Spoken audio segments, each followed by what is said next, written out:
드라마와 영화에 이어 예능 시장까지 한국이 모두 집어삼킬 수 있을지 전 세계의 이목이 집중되고 있습니다. 거대 콘텐츠 플랫폼 넷플릭스는 올해 한국 예능을 대거 선보이며 본격적으로 시장 공략에 나섰는데요. 이는 곧 한국 예능이 지금 가장 흥미롭고 경쟁력이 있다는 방증이기도 합니다. 그렇다면 과연 외국 시청자들, 특히 예능 강국으로 군림해온 미국 시장마저 한국 예능이 사로잡을 수 있을까요?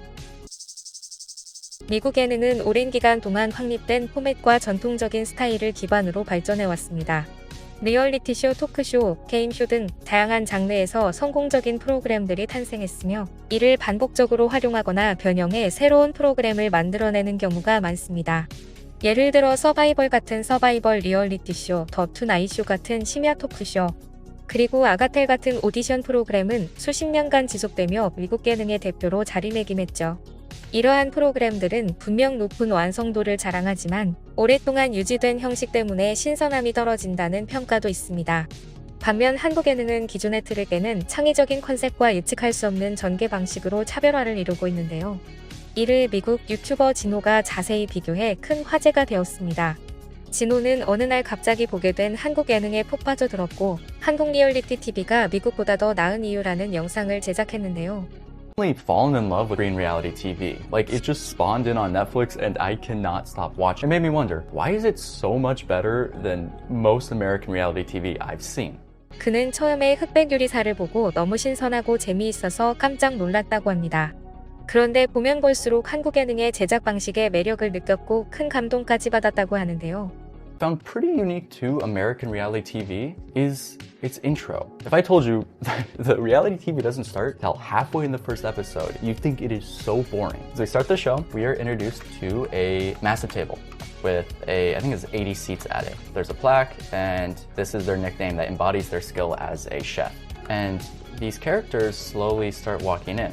After we're introduced to all these highly skilled chefs, one of them goes, "Wait, there's only 80 of us here. Shouldn't there be 100? And then we're introduced to what are called white spoons. You can tell they're good because this guy's hat is so tall it sticks out of frame. 외국인의 시선으로 볼 때 흑백 요리사가 더 훌륭한 이유가 있다고 설명합니다.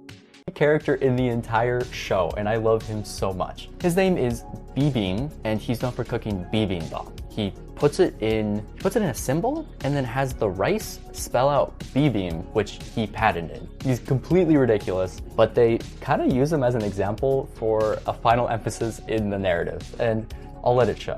비비비 비벼주세요. 비비비비 비비. 그만해요. And I'll specifically mention, I've been so primed in media, especially social media, but even reality TV, for these shows to make fun of the gimmicky characters. So to see a judge actively participate in something ridiculous without him laughing at his face is a really nice change of pace I honestly wasn't expecting. I initially, during my first viewing, when I saw this, I was expecting a Gordon Ramsay type reaction where he would laugh in his face and go, "What are you doing?" But to participate in it makes this final reaction even better. 탈락했습니다. And it builds up such a great moment because he didn't make fun of them. And our final emphasis on what they think about gimmicky characters, well, pretty much all of them have been eliminated. It was a giant sequence of them telling the viewer, we don't like this kind of spectacle in characters. And it works out so well. And just on a tangent, maybe gimmicky characters don't work that well.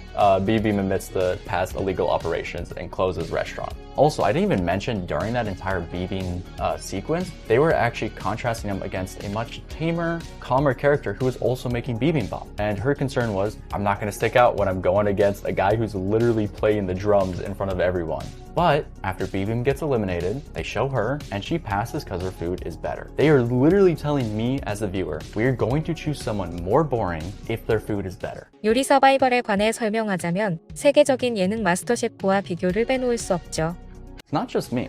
Online, it is performing insanely. Why is Korean reality TV killing it right now? Well, it's not that complicated. Here is a post on America's Got Talent subreddit. When do you think AGT went downhill? You know, when it started becoming overproduced. When it changed from talent to story. It's backstory first and then talent second. When the sob stories started. And then we go to Culinary Class Wars. Almost all of the reviews are just loving the show so much.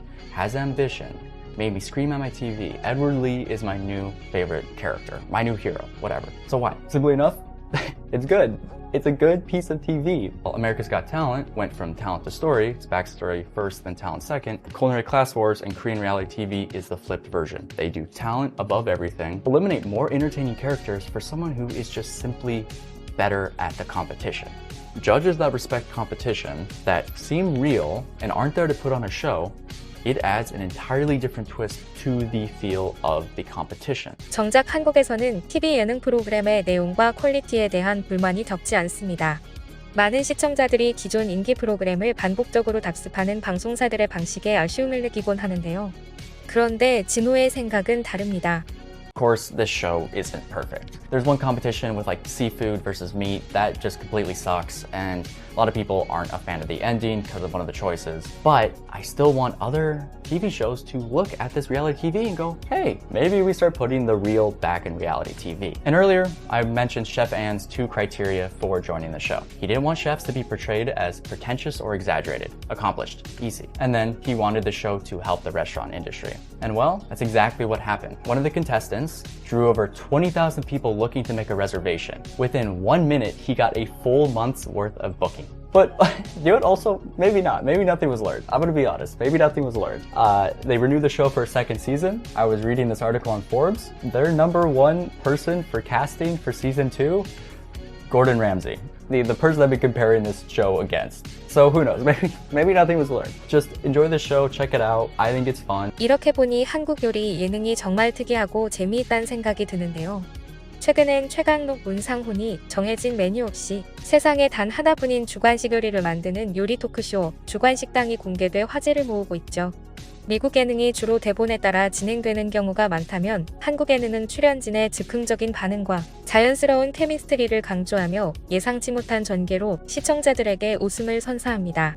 최근 넷플릭스에 공개된 도라이버 잃어버린 나사를 찾아서를 보면 김숙, 홍진경, 조세호, 주우재, 장우영이 인생의 희로애락을 조립하는 캐릭터 버라이어티 쇼로 혁신적인 편집 방식과 한국 예능의 강점이 그대로 드러납니다. 동호회에 미친 새내기 데프콘이 매주 새로운 동호회 고인물들을 만나는 동호회 체험 프로젝트 동미새 동아리에 미친 새내기 유튜브에서 한창 인기를 갖고 있는 추성훈이 자신의 스타일대로 게스트를 탐구하는 토크쇼 추라이도 화제가 되고 있습니다. 한국 예능은 빠른 템포, 감각적인 자막 효과, 다양한 그래픽 요소가 더해져 몰입감을 높이고 단순한 토크나 게임에서도 극적인 요소를 살려 한편의 드라마를 보는 듯한 재미를 제공합니다. 한국 예능 프로그램들이 끊임없이 새로운 시도로 신선한 콘텐츠를 만들어내며 글로벌 시청자들을 열광시키는 가운데 놀라운 소식이 전해졌습니다. 충격적인 일이에요. 믿을 수가 없습니다. 너무 감동적입니다. 최근 한국을 향한 해외 네티즌들의 반응이 심상치 않습니다. 얼마 전 해외 16개국의 매체에서 동시다발적으로 한국인에 대한 기사를 보도했습니다. 그 기사의 내용이 모두를 충격에 빠뜨린 것인데요. 한국 의류 프로그램 지원자 모집. 다소 특이한 헤드라인 밑에는 아주 특별한 내용이 담겨 있었습니다. 고령이 나이가 되었을 한국전쟁 참전용사들을 위해 한국의 의료기술로 치료 및 수술을 지원합니다. 모셔오기 위한 숙박 및 항공 등 모든 게 지원되니 이 기사를 보면 연락 부탁드립니다.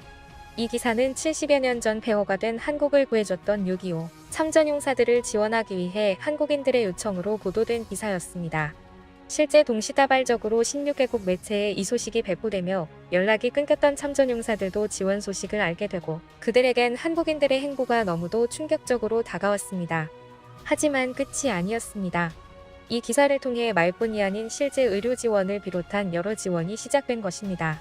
가난한 삶으로 치료를 받지 못해 시각장애인이 되어가던 에티오피아 참전용사, 피부암에 걸렸으나 화장실조차 없어 고통받던 참전용사, 전쟁 중 다리를 잃어 한쪽 다리로 평생을 살아온 참전용사, 대가족을 책임지며 생활고를 겪어온 참전용사 등 무려 수십 명의 참전용사들에게 그들이 평생을 바라온 모든 지원이 시작되었고 펜 대신 총을 들며 전장에 뛰어든 참전용사가 손이 절단되어 숟가락 하나조차 쥐기 힘들다는 참혹한 소식에 의수 지원까지 결정되며 평생을 아운 지원에 감격한 참전용사의 소식도 전해졌습니다. 그리고 이 기적적인 일들을 행한 곳 몰락대도 한국의 소규모 기업 인프렛이었습니다. 이들은 지원 소식을 전하고자 밤낮을 가리지 않고 16개국 매체의 기사를 보도해줄 것을 요청하는 것은 물론 국내 해외 가리지 않고 직접 찾아 나서며 이 모든 지원을 해내었습니다. 그리고 수류탄과 충탄에 맞아 손과 발을 잃은 참전용사들을 위한 의쇼, 의족 지원까지 결심하며 끝없는 행보를 보이고 있죠. 그리고 최근 인프레쉬는 참전용사들의 희생으로 가능했던 지금의 대한민국을 살아가며 우리가 역사를 잊어서는 안 된다라는 역사적 메시지를 담아 특별한 팔찌를 선보입니다. 해당 팔찌는 생활고를 겪는 6.25 참전용사들에게 쇠금 일부를 후원하고 그대를 기리기 위해 태극기와 띵스토리 멤버란 문을 각인하였는데요. 그리고 이제 우리 손으로 지켜내야 할 때라는 메시지를 전하고 있습니다. 또한 후원금은 기업명이 아닌 구매한 분들의 성함으로 전달된다고 합니다. 조한서, 이영미, 신동숙, 유형석 등 실제 여러 한국인들이 기업의 행보에 동참하였고 저 역시 한국인으로서의 행보에 함께했습니다. 오늘 영상을 시청하시는 모든 분들이 함께 도움을 주셨으면 합니다. 해당 팔찌의 자세한 정보는 고정 댓글에 남겨두겠습니다. 6.25 참전용사분들께 감사를 전합니다. 지금까지 꿀튜브였습니다. 오늘 영상이 도움되셨다면 구독과 좋아요 부탁드리고요. 앞으로도 꿀튜브 채널에 많은 관심 부탁드립니다. 감사합니다.